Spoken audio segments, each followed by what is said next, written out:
প্রতি শতকে একবার করে আসে এমন ভাইরাস, মারা যায় কোটি কোটি মানুষ। হ্যাঁ বন্ধুরা, প্রতি শতকে একবার করে আসে এমন মারাত্মক মারণব্যাধি, মারা যায় কোটি কোটি মানুষ। এর আগে 1720, 1820, 1920তেও দেখা গেছিল এই ধরনের মহামারী। 2020তেও তার ব্যতিক্রম হলো না। দেখুন মাইএমের বিশেষ উপস্থাপন, কিভাবে প্রতি শতকে মানুষের বিপদ নিয়ে এসছে এমন বিপদ বা মহামারী। সাল 1720, 20 কোটি মানুষের মৃত্যু। পৃথিবীর ইতিহাস একক কারণে এত মৃত্যু দেখেনি। ইউরোপ হারিয়েছে তার তখনকার জনসংখ্যার প্রায় অর্ধেকাংশ। জীবন হরণ করা এই মৃত্যুর নাম দ্য ব্ল্যাক ডেথ বা কালো মৃত্যু। রোগের নাম প্লেগ। করোনা ভাইরাসের কারণে মানুষে মানুষে ভালোবাসা কমে যাচ্ছে, তা প্লেগের কারণে হয়েছিল। ইতিহাস বলছে ইউরোপের যে সমাজ কাঠামো তা ভেঙে দিয়েছিল এই প্লেগ। এ রোগ ছড়িয়ে পড়ার পর নাগরিকরা একে অন্যকে এড়িয়ে চলতে শুরু করে। পাশের বাড়ির মানুষের দিকে কেউ চোখ তুলে তাকায় না, তারা পরস্পরকে পরিত্যাগ করেছে। এই দুর্যোগ পুরুষ ও নারীর মনকে যেভাবে সন্ত্রস্ত করেছে, ঠিক তেমন ভাবেই একজন ভাই ভাইকে এবং ভাই বোনকে, এমনকি স্বামী স্ত্রীকে এবং স্ত্রীও স্বামীকে পরিত্যাগ করেছে। সবচেয়ে অবিশ্বাস্য ঘটনা হচ্ছে, মা বাবাও একটি পর্যায়ের পর তার আক্রান্ত সন্তানের ওপর থেকে চোখ সরিয়ে নিতে বাধ্য হন। এ বর্ণনার লেখক দার্শনিক বোকাসিওর নিজেই। মধ্যযুগীয় ইতিহাস গবেষক ফিলিপ ডেইলিভার তার এক নিবন্ধে লিখেছেন, 4 বছর মেয়াদী এই প্লেগ মারণব্যাধি ইউরোপের প্রায় 45 থেকে 50 ভাগ জনসংখ্যা বিলীন করে দেয়, যা প্রায় 20 কোটি মানুষের সমান। তবে ভৌগোলিক অবস্থান বিবেচনা করে এর হিসাবের তারতম্য দেখা যায়। যেমন ইতালি, দক্ষিণ ফ্রান্স ও স্পেনে প্রায় 75 থেকে 80 ভাগ মানুষের মৃত্যু হয় এই প্লেগের কারণে, কিন্তু জার্মানি ও ইংল্যান্ডের জনসংখ্যার 20 ভাগ মানুষ প্লেগে বলি হন। সাল 1820, কলেরা, লাখো লাখো মানুষের প্রাণহানি। চোখ বন্ধ করে একবার কলেরা রোগের কথা ভাবুন। আপনার কল্পনায় নিশ্চয়ই লাখো লাখো মানুষের আর্তনাদ, অপরিচ্ছন্ন রাস্তাঘাট, শিশুদের চিৎকারের দৃশ্য ভেসে আসবে। 1800 সাল থেকে সারা বিশ্বে কলেরা মহামারী শুরু হয়েছে। এখনো পর্যন্ত কয়েক লাখ মানুষ এ রোগে আক্রান্ত হয়েছেন এবং প্রতি বছর কয়েক হাজার মানুষ এই কলেরা রোগের জন্য প্রাণ হারিয়েছেন। তবে 1820 সালে ভারত ও দক্ষিণ পূর্ব এশিয়ায় কলেরা আক্রান্ত এলাকার দৃশ্য ছিল একেবারেই ভিন্ন।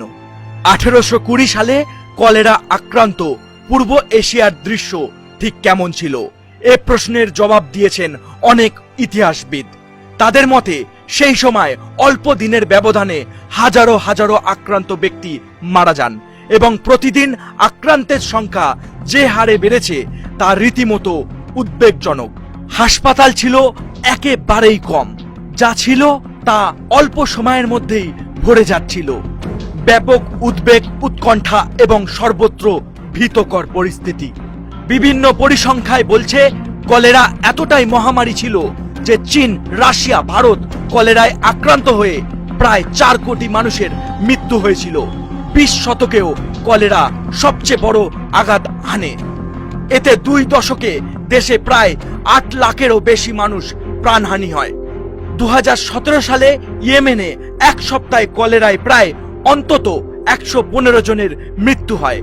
কলেরার কারণে দেশের রাজধানী সানায় জরুরি অবস্থা জারি করা হয়েছিল। সাল 1920, স্প্যানিশ ফ্লু, মারা যায় 5 কোটি মানুষ। প্রথম বিশ্বযুদ্ধের ক্ষত কাটতে না কাটতেই পৃথিবী জুড়ে শুরু হয়েছিল আরো এক যুদ্ধ। সারা পৃথিবীকে গ্রাস করতে চাইল আরো এক মারণ ব্যাধি, নাম স্প্যানিশ ফ্লু। স্প্যানিশ ফ্লু নামের সেই মহামারীতে পরের 2 বছর সারা পৃথিবীর মানুষ মারা গেলেন প্রায় 4 কোটিরও বেশি। বিশ্ব স্বাস্থ্য সংস্থা যদিও বলেছে সংখ্যাটা আসলে 5 কোটি, কারণ ভারতবর্ষে যে 1 কোটি মারা গিয়েছিল সেটি রেকর্ডের অন্তর্ভুক্ত করা হয়নি। কোন কোন গবেষকদের মতে মৃত্যুর সংখ্যাটি ছিল প্রকৃতপক্ষে 10 কোটি। নতুন ধরনের সেই ইনফ্লুয়েঞ্জা প্রথম দেখা গিয়েছিল 1918 সালের 4 মার্চ কানসাসের আমেরিকান সেনা সদস্যদের মধ্যে। ততদিন যুদ্ধক্ষেত্র থেকে সৈন্যরা ফেরার জন্য প্রস্তুতি নিতে শুরু করেছেন।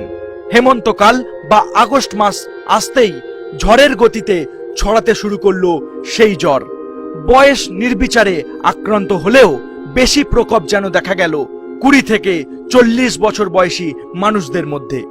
উত্তর আমেরিকা ও ইউরোপের দেশগুলি ব্যাপকভাবে আক্রান্ত হলেও সারা পৃথিবীর কোনো দেশই মুক্তি পায়নি এই জ্বরের ছোবল থেকে।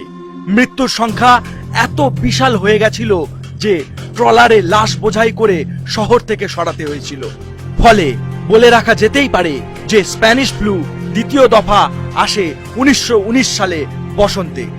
কোনো জায়গায় তৃতীয়বারও ধাক্কা এনেছিল এই স্প্যানিশ ফ্লু, আর সেটার সময় ছিল 1920 সাল। সাল 2020 করোনা ভাইরাসের বৈশ্বিক মহামারী।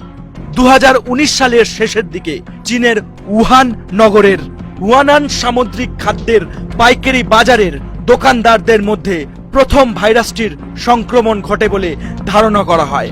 বাজারটি সামুদ্রিক খাদ্যদ্রব্যের পাশাপাশি জীবন্ত বাদুড়, সাপ এবং অন্য বন্যপ্রাণী ও তাদের সদ্য জবাইকৃত অঙ্গ প্রত্যঙ্গ বিক্রি হতো।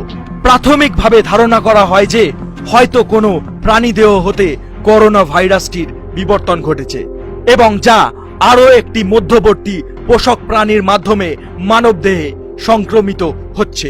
চীনের বিজ্ঞানীরা 2020 সালের 7 জানুয়ারি তারিখে এটিকে নতুন ধরনের করোনা ভাইরাস হিসাবে ঘোষণা করে। জানুয়ারি মাসের মাঝামাঝি সময় থেকে মহামারীর আকার নেয় এই ভাইরাস এবং পৃথিবীর বেশিরভাগ দেশেই ছড়িয়ে পড়ে করোনা। আক্রান্তের সংখ্যা ও মৃত্যুর সংখ্যা কয়েক হাজার ছাড়িয়ে গিয়েছে এখনো পর্যন্ত। করোনা ভাইরাস ছড়িয়ে পড়েছে বিশ্বের বিভিন্ন দেশে, চরম আকার ধারণ করেছে সমগ্র ইউরোপে। তবে ঠিক 100 বছরের মাথায় এক মহামারী পৃথিবীর মানুষের মধ্যে বিপদ ডেকে এনেছে, এটা কিন্তু সত্যি এক অজানা রহস্য। বন্ধুরা, প্রতি 100 বছর ছাড়া এই ভয়ানক মহামারী আমাদের পৃথিবীতে কেন আসে তার বিভিন্ন ইঙ্গিত দেবে মাইএম চ্যানেল, আর এর উত্তর নির্ধারণ করবেন আপনারা। আমরা পরবর্তী ভিডিওতে আরো ডিটেলসে এই বিষয় নিয়ে আলোচনা করব। উত্তর খুঁজে নেওয়ার দায়িত্ব আপনাদের। ভিডিওটি ভালো লাগলে অবশ্যই শেয়ার করতে ভুলবেন না। আমরা বিশ্বাস করি এর আসল সত্য ঘটনা আমরা ইঙ্গিতের মাধ্যমে আপনাদের সামনে তুলে ধরতে পারবো এবং আপনারাও আমাদের এইভাবেই ভালোবাসা দিয়ে সাপোর্ট করবেন এবং সত্যকে সামনে তুলে ধরবেন। দেখা হচ্ছে পরবর্তী ভিডিওতে। আওয়ার নেক্সট টার্গেট, আপনার মনে যে দেশটির কথা সব থেকে প্রথমে আসছে তাকেই। রেডি থাক তুই, আসল সত্য উন্মোচন আমরা করবই। চোখ রাখুন মাইএম ইউটিউব চ্যানেলে। সাবস্ক্রাইব করবেন কি করবেন না সম্পূর্ণটাই আপনার ব্যাপার। সুরক্ষিত থাকুন, সুস্থ থাকুন, ঘরেই থাকুন। অসহায় প্রাণী সহ দরিদ্রদের হেল্প করুন। ধন্যবাদ।